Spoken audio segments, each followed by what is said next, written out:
module, chaque bloc académique où il faut même s'il a les compétences techniques, même s'il a... Ceux d'entre vous qui pourraient ne pas très bien. Ça veut dire qu'on regardait à travers une crise. EFCOVA et le comment du déroulement de l'enquête pilote. Alors, permettez-moi dans un premier temps de vous présenter la définition des concepts clés retenus par l'étude. Alors, on va commencer par le concept de compétence. Alors, compétence, comme ça a été dit par M. Lamar tout à l'heure, c'est un concept qui est polysémique et polymorphe, largement discuté par la littérature de plusieurs disciplines, à savoir la psychologie, les sciences d'éducation, les sciences de gestion particulièrement. Alors, pourquoi ce concept est-il polysémique et polymorphe? D'une part, en raison des composantes paradoxales qui le constituent. Alors, la compétence est à la fois individuelle, c'est-à-dire que c'est une caractéristique qui est propre à l'individu, indépendamment du contexte organisationnel, et il est aussi contextualisée, c'est-à-dire indissociable de l'activité par laquelle elle se manifeste. Elle est aussi hétérogène, dans le sens où elle agrège des savoir-faire techniques, comme vous l'avez rappelé, des comportements, des attitudes, un savoir-être, etc.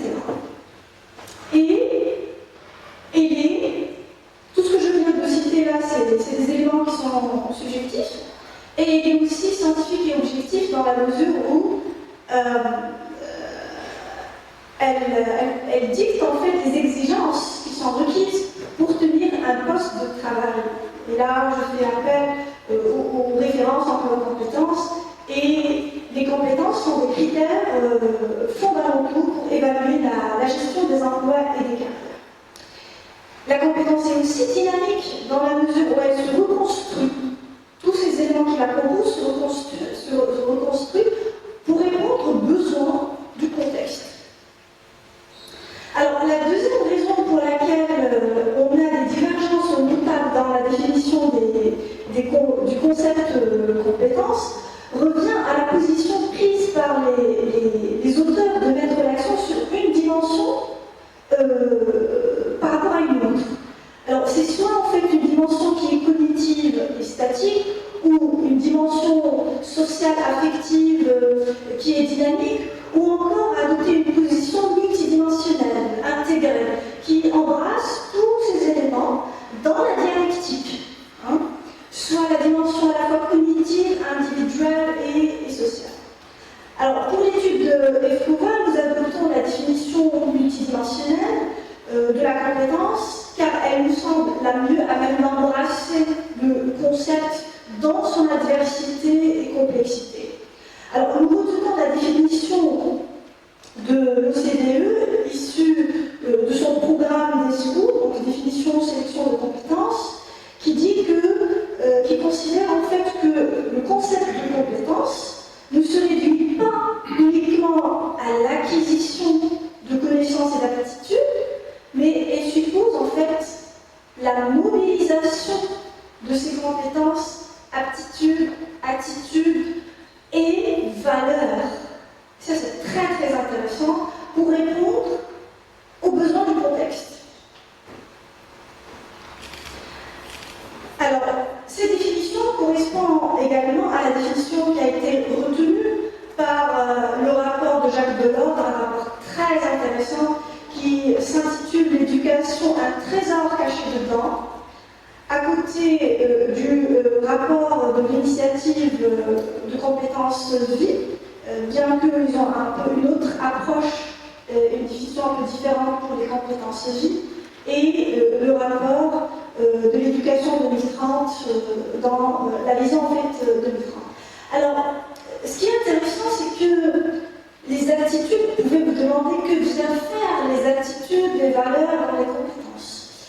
Alors, tout simplement, les attitudes et les valeurs sont soit des catalyseurs, des leviers d'apprentissage, de développement de compétences, ou encore, ou au contraire, des inhibiteurs.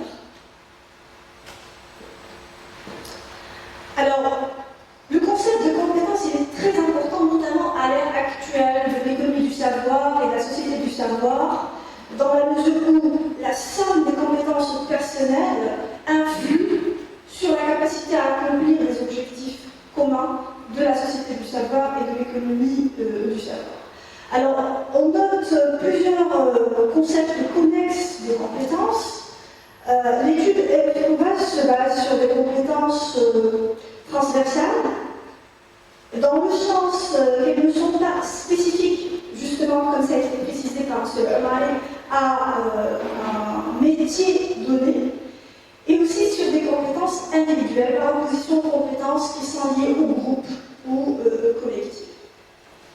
Et donc la particularité de l'étude EFCOVA, c'est qu'elle a transcendé les définitions restrictives, cognitivistes des compétences pour aller embrasser les attitudes et les valeurs comme étant des composantes des compétences au sens large du terme. Ce qui fait d'elle une définition de l'éducation 5.0. Alors, au passage, les Asiatiques, ils sont très en avance dans l'implémentation de cette éducation humaniste, cette éducation holistique qui éduque toutes les dimensions de l'être humain, comme ça a été dit par notre cher collègue, le sociologue et l'anthropologue M. Lewis. Et j'ai eu l'occasion justement de faire partie d'un comité scientifique d'un colloque qui a porté sur l'éducation 5.0 au niveau d'une université à Singapour.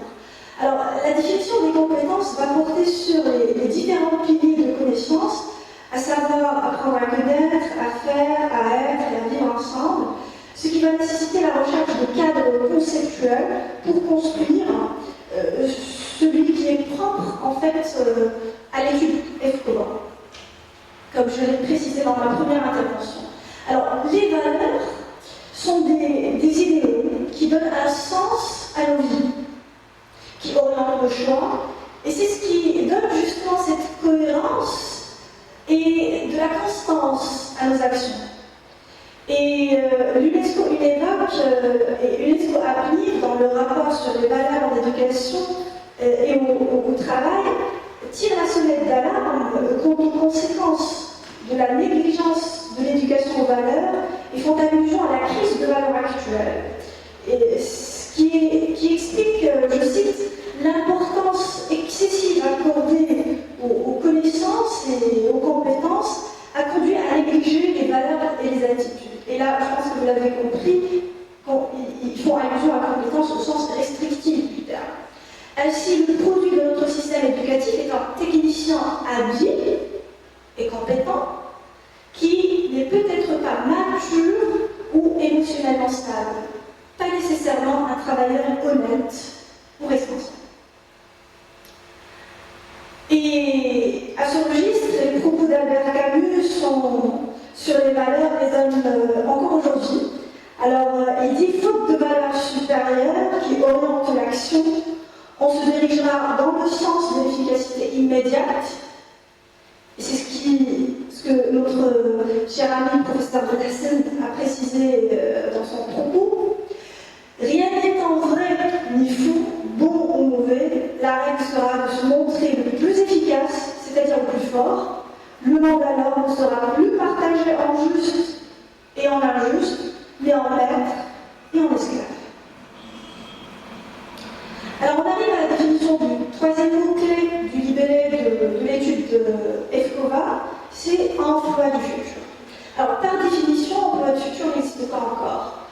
Il s'agit d'un poste ou d'une fonction qui va mobiliser des compétences encore inconnues, soit parce qu'elles n'existent pas encore, soit parce qu'elles seront très différentes des compétences actuellement mobilisées par un emploi équivalent ou similaire.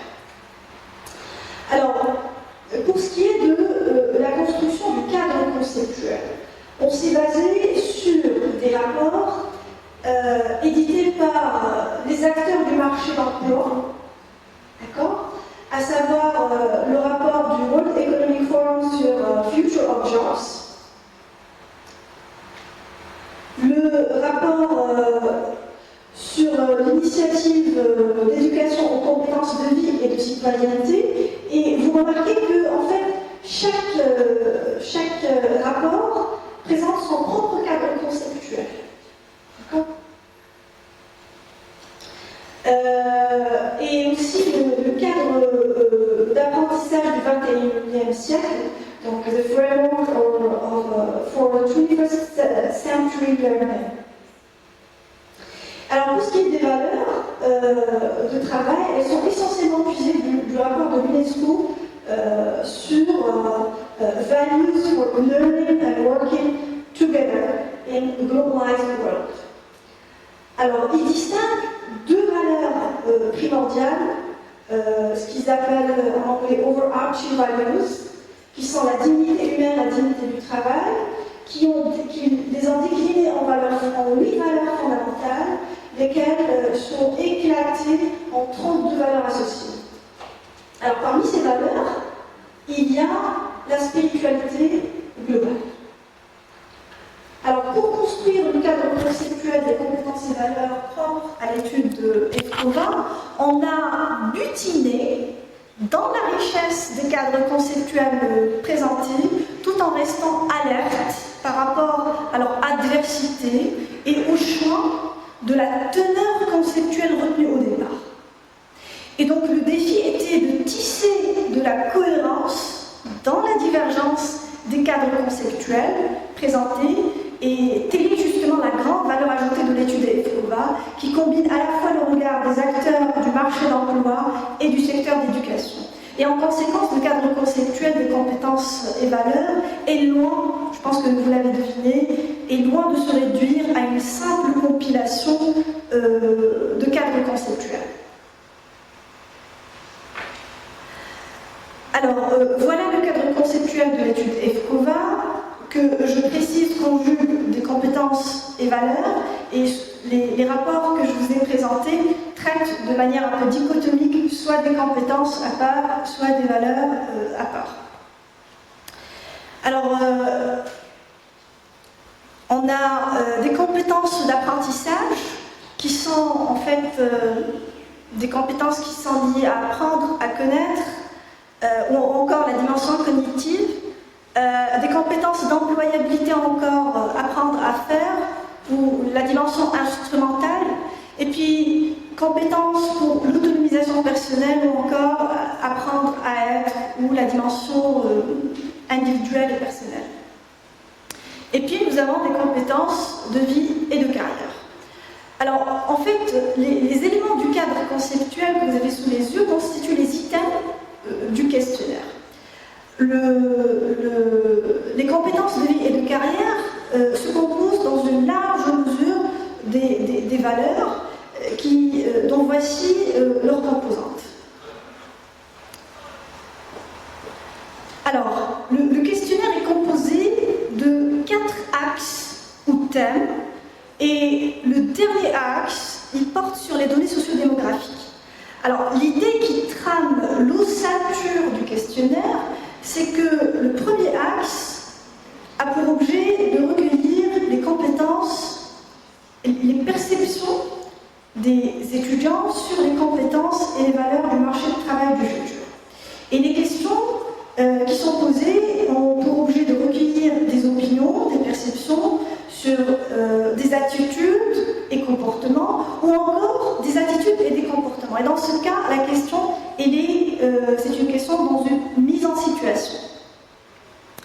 Et donc les outils utilisés à cet effet sont des questions à choix unique, à choix multiple, et des questions d'échelle de rang. Alors le deuxième axe a pour objet en fait d'expliquer les perceptions recueillies par le rôle des acteurs d'éducation à côté du profil de l'enquêté.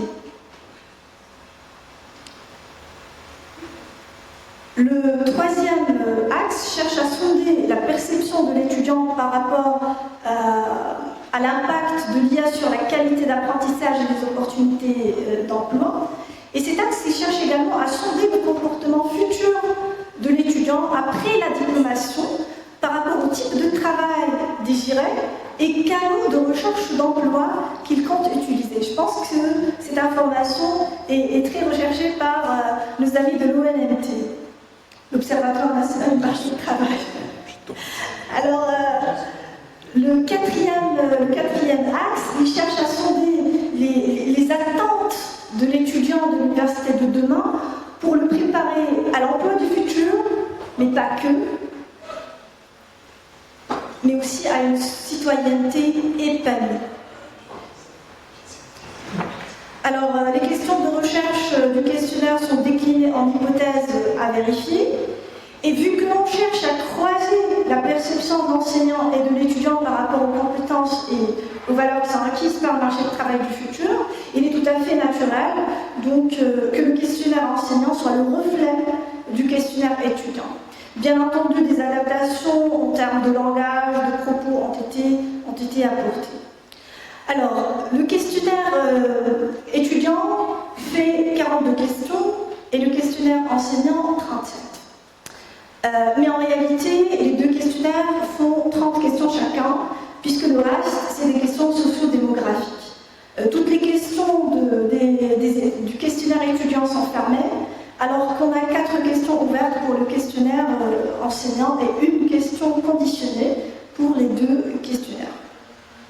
La majorité des questions sont des questions d'échelle de Likert, pour mesurer soit le degré d'importance, le degré d'accord, la fréquence, l'intensité. Le reste des questions, c'est des questions catégorielles. Alors, nous avons retenu une échelle de Likert qui est paire, de 4, pour inviter les sondés à prendre position et éviter des réponses au hasard, surtout qu'on n'a pas de questions sensibles qui peut justifier une position neutre ou une zone refuge. Et cela ne peut que améliorer la précision des résultats. Alors, les questions... à présent, je passe à l'enquête pilote, au déroulement de l'enquête pilote. Alors, avant de lancer l'enquête pilote, on a opéré un contrôle linguistique de la part d'un spécialiste de langue arabe, qui est un professeur d'arabe du collège, pour vous dire les choses très franchement. Alors, l'enquête pilote est une étape, comme vous le savez, déterminante dans la réussite d'une enquête. Elle a pour objet donc de parfaire le questionnaire en demandant l'avis des enquêtés et aussi des pairs sur le questionnaire, s'ils ont des questions, donc s'ils proposent des questions à ajouter, des modalités de réponse à ajouter, et si les questions sont claires ou pas suffisamment claires. Alors, la deuxième étape de l'enquête pilote consiste à consulter les partenaires pour avis, et pour cela, j'ai établi des formulaires à cet effet pour faciliter la tâche aux partenaires et me faciliter la gestion aussi. Donc les voici.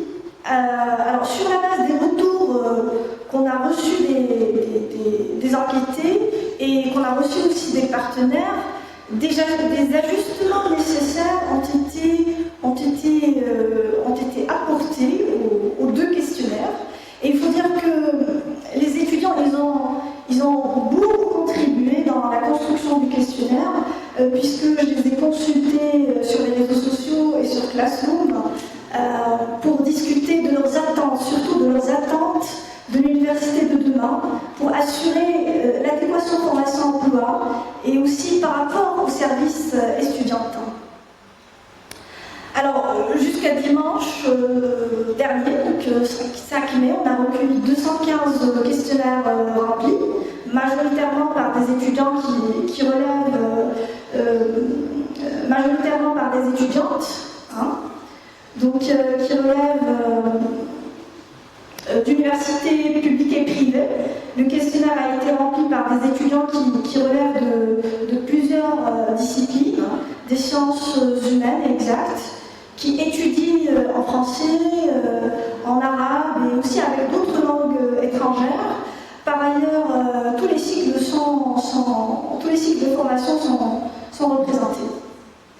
Alors, pour ce qui est du retour des sondés sur le questionnaire étudiant, on nous a proposé d'ajouter des questions ouvertes pour qu'ils puissent s'exprimer librement.